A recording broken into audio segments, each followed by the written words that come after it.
A fórmula empírica, também conhecida como fórmula mínima, é a fórmula de uma substância escrita com a menor quantidade de índices estequiométricos, sendo que esses índices são números inteiros, porque, claro, não faz sentido falarmos de fração ou de frações de átomos quando nós consideramos compostos químicos. Para exemplificar melhor esse conceito, vejamos dois exemplos envolvendo compostos moleculares. Aqui nós temos acetileno e benzeno com suas respectivas fórmulas moleculares. Nós percebemos que, embora a quantidade de átomos que constitui cada uma dessas moléculas seja diferente, a razão entre esses átomos é a mesma, ou seja, em ambos os casos, para cada átomo de carbono há um átomo de hidrogênio, de modo que nós podemos representar esses compostos pela mesma fórmula empírica CH. Como consequência natural, nós percebemos que a composição percentual desses compostos é exatamente a mesma, porque a razão entre os átomos é a mesma. Mas a fórmula molecular é diferente, consequentemente, a massa molar de cada um desses compostos vai ser diferente.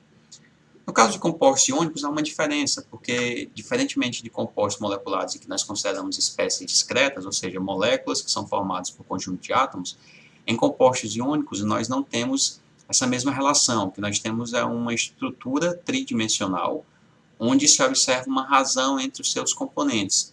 Então, nós dizemos que, no caso de compostos iônicos, a fórmula empírica é a própria fórmula da substância, elas são equivalentes. Mais adiante, quando nós estivermos estudando ligações químicas, nós vamos perceber, vamos compreender melhor essas nuances, entender o porquê dessas representações.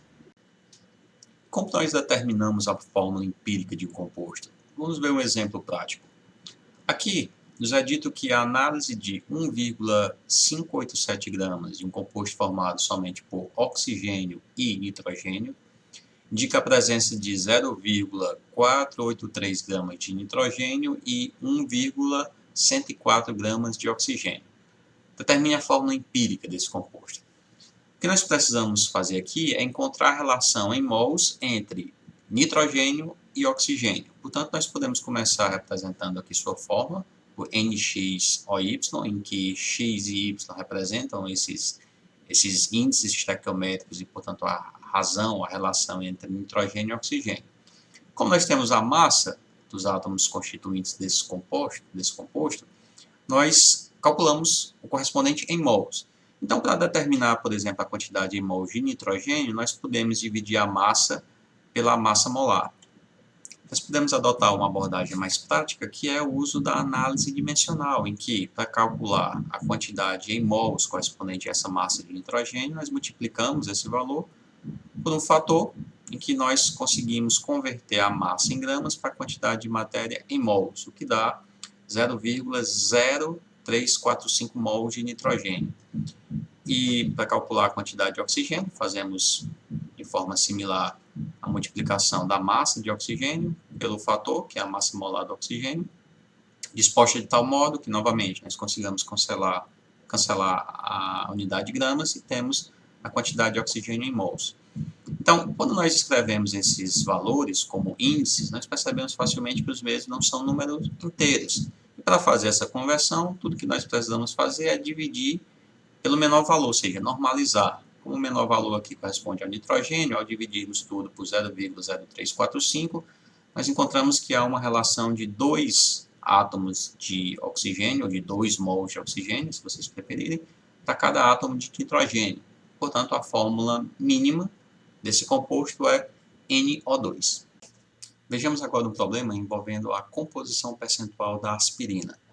Aqui são apresentados os percentuais dos elementos carbono, hidrogênio e oxigênio que constituem a aspirina. Como nós devemos proceder para determinar a sua fórmula empírica? Antes de mais nada, vamos observar que esses resultados estão apresentados em porcentagem. O que nós precisamos fazer é identificar esses valores correspondentes em quantidade de matéria, ou seja, em mols. Então, o que nós podemos fazer é escolher uma amostra qualquer, uma massa qualquer, e a partir disso determinar quais os valores de massa de cada um dos elementos presentes nessa amostra. Por uma razão prática, é conveniente nós pensarmos em uma amostra de 100 gramas. Assim, nós vamos ter as massas desses elementos numericamente igual à porcentagem. E, de posse dessas informações, nós podemos converter para a quantidade em mols, ou seja, converter a massa para mols. Para isso, nós vamos, por exemplo, no caso do carbono, multiplicar sua massa pelo fator de conversão, que equivale a dividir a massa pela massa molar, que dá 4,996 mols. Hidrogênio, fazendo os mesmos cálculos, nós verificamos uma quantidade 4,44 mols. E, finalmente, para oxigênio, multiplicando sua massa pelo fator de conversão, nós obtemos 2,22 mols. Então, são esses os valores que nós utilizaremos para aplicar na pseudofórmula, ou seja, a pseudofórmula seria aquela cujos índices nós identificamos aqui por x, y e z. Fazendo as substituições pelos valores que nós encontramos, nós percebemos que aqui será necessário fazer a normalização, ou seja, dividir todos esses índices pelo menor valor. O menor valor aqui é o número do oxigênio, 2,22. Assim, nós percebemos que esses valores, pelo menos para o átomo de carbono, não são ainda números inteiros, o que faz com que nós precisemos multiplicar por um fator que vai ser um número pequeno e, portanto, pode ser identificado por tentativa, para chegar a índices inteiros. Logo, se nós multiplicarmos por 2, nós perceberemos que não vai ser o suficiente ainda. 4,5 não vai ser um número inteiro, por 3 também não. Mas se nós multiplicarmos por 4, nós vamos observar apenas números inteiros, os menores números inteiros possíveis, de modo que a fórmula mínima da aspirina vai ser C9H8O4. Nós podemos adotar uma estratégia geral para determinar a fórmula empírica de um composto. O que nós precisamos, antes de mais nada, é saber a sua composição percentual ou saber qual a massa de cada elemento que constitui uma amostra de massa conhecida. De posse dessas informações, nós convertemos a massa para a quantidade de matéria, ou seja, de gramas ou equivalentes para mols. Uma vez que nós sabemos a quantidade de mols de cada um dos elementos, nós podemos escrever a pseudofórmula que dá origem à fórmula empírica, ou seja, a partir daquele momento que a gente conhece a razão entre as espécies em mols, o que a gente precisa fazer é converter para números inteiros. Em alguns momentos, em algumas situações, como a que nós vimos agora, esse cálculo direto gera números não inteiros, mas nós precisamos que esses números sejam inteiros, né, por conta da própria natureza do átomo. O que nós vamos fazer é multiplicar esses índices por alguns fatores, seja 2, 3, 4, geralmente números pequenos, que, como no exemplo anterior, nós multiplicamos esses índices por 4 e obtemos aqui a fórmula empírica. Neste outro problema, nos é pedido para determinar a fórmula empírica da magnetita, que contém 72,4% de ferro e o restante de oxigênio. Aqui é mostrada as massas atômicas do ferro e do oxigênio, que numericamente, como nós já sabemos, equivalem à massa molar. E, portanto, se nós temos na composição 72,4% de ferro, o restante de oxigênio equivale a 27,6%. Seguindo a mesma abordagem anterior, para uma amostra de 100%, as massas de ferro e de oxigênio vão ser os mesmos números, só que agora representadas em grama. E a quantidade de ferro em mols vai ser determinada pela massa de ferro dividido pela sua massa molar, que dá 1,2963 mols. A quantidade de oxigênio é igual à massa de oxigênio dividido pela massa molar do oxigênio, que dá 1,725 mols. Quando nós aplicamos esses valores para gerar a pseudofórmula, nós vamos, então, dividir pelo menor índice, que é o do ferro, 1,2963, que nos dá um valor FeO 1,33. Observem que o ferro apresenta como índice um número não inteiro, portanto, nós vamos precisar multiplicar por um fator. O fator mais baixo para essa multiplicação aqui, que resulta em índices apenas inteiros, é 3. E, portanto, a fórmula empírica da magnetita será Fe3O4. Uma forma rotineira de se determinar a fórmula empírica de um composto é através da análise por combustão. Nesse processo, uma amostra de massa conhecida da substância cuja fórmula empírica se deseja determinar, é queimada na presença de oxigênio, na presença de um excesso de oxigênio, como representado aqui nessa imagem. Nós temos um forno com acesso para o hidrogênio, que é adicionado na forma de fluxo, e aqui a representação da amostra que já teria sido pesada previamente. Quando esse material é queimado, são produzidos compostos de decomposição, dentre eles a água e o CO2. Esses dois compostos, água e CO2, eles podem ser capturados e pesados. Para isso, é feito a pesagem de adsorventes específicos para água e CO2. Adsorventes são usualmente compostos sólidos que têm afinidade por água ou por CO2 e, portanto, retém estes compostos uma vez que eles passam por esse sistema. Então, o material é pesado, o adsorvente é pesado antes e após adsorver água, de modo que a diferença de massa corresponde à água e o CO2.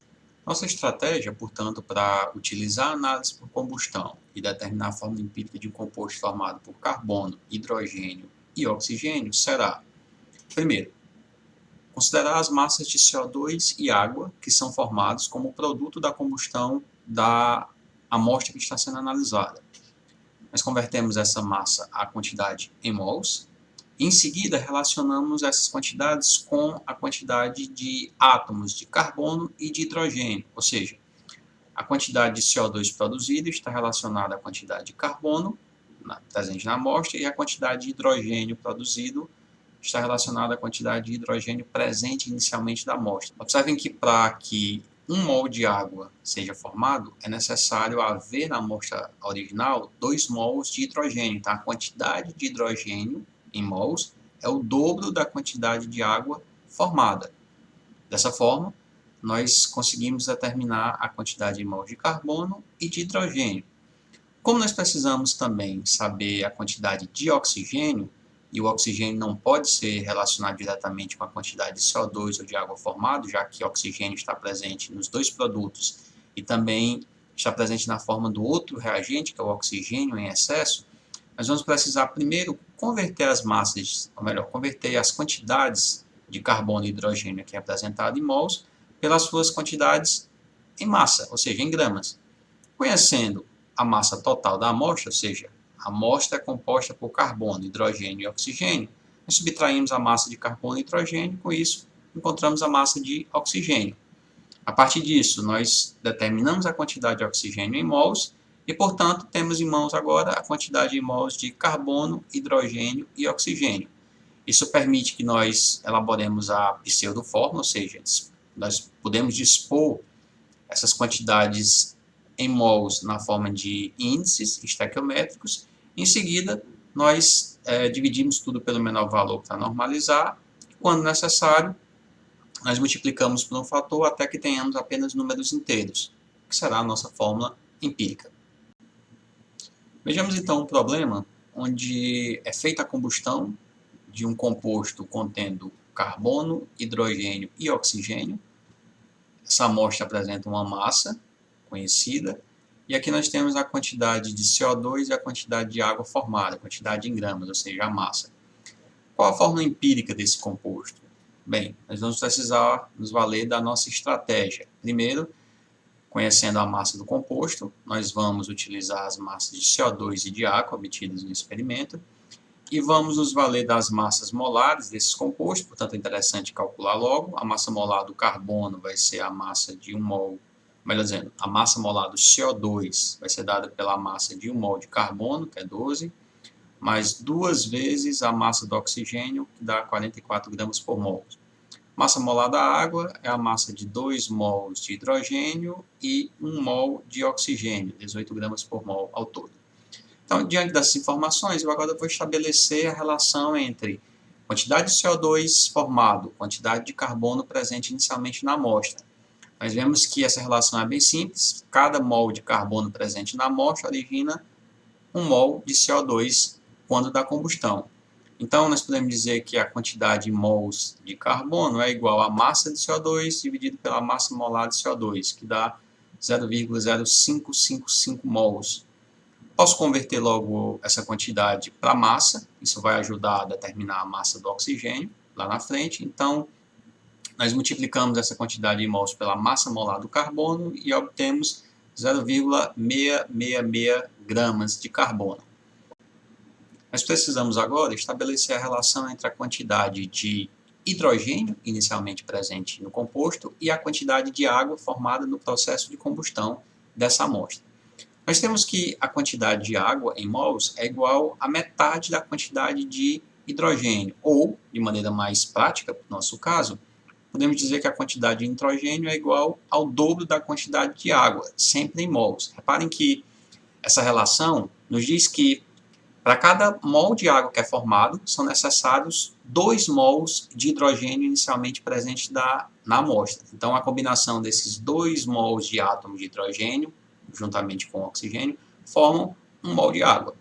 Portanto, essa relação, embora seja bastante simples, ela é extremamente importante, de modo que eu recomendo fortemente que vocês atentem e tomem bastante cuidado na hora de fazer essa identificação, pois a inversão dessa relação pode, obviamente, resultar em um cálculo equivocado. Então, sabendo disso, nós temos que a quantidade de hidrogênio em mols vai ser igual a 2 vezes a quantidade de água em mols, ou seja, 2 vezes a quantidade de mols de água vai ser a massa de água dividido pela massa molar, o que nos dá 0,0667 mols, e que nós podemos logo converter para massa. Fazemos isso multiplicando a massa de hidrogênio pela sua massa molar, o que dá 0,0667 gramas. Com isso, nós temos que a massa total da amostra, inicialmente submetida à combustão, equivale ou é igual à soma das massas de carbono, hidrogênio e oxigênio. Nós calculamos as massas de carbono e hidrogênio a partir da massa de CO2 e de água, resultado da combustão. Com isso, a massa de oxigênio vai ser dada por massa total da amostra menos a massa de carbono e massa de hidrogênio. A massa de oxigênio, portanto, vai ser 0,0906 gramas, que nós podemos prontamente converter em quantidade de matéria, ou seja, calcular a quantidade equivalente em mols, que seria feita dividindo-se essa massa pela massa molar do oxigênio, o que dá 0,0056 mols. Agora nós temos a quantidade de carbono, hidrogênio e oxigênio todos em mols. Portanto, podemos apresentar ou montar a fórmula, a pseudofórmula mínima, que para ser convertida em fórmula mínima nós precisamos normalizar dividindo todos esses índices pelo menor valor, que no caso é 0,0056, o índice do oxigênio, e como resultado nós temos uma fórmula empírica que, embora não tenha apenas números inteiros, ela está bem próxima de números inteiros, ou seja, aqui nós temos C10, H12O. Essa aproximação aqui é válida se nós considerarmos os erros experimentais que oscilam ali geralmente em torno de 5%. Mas claro, se esses números fossem um pouco mais divergentes, nós precisaríamos multiplicar por aqueles fatores, 2, 3, 4, assim por diante.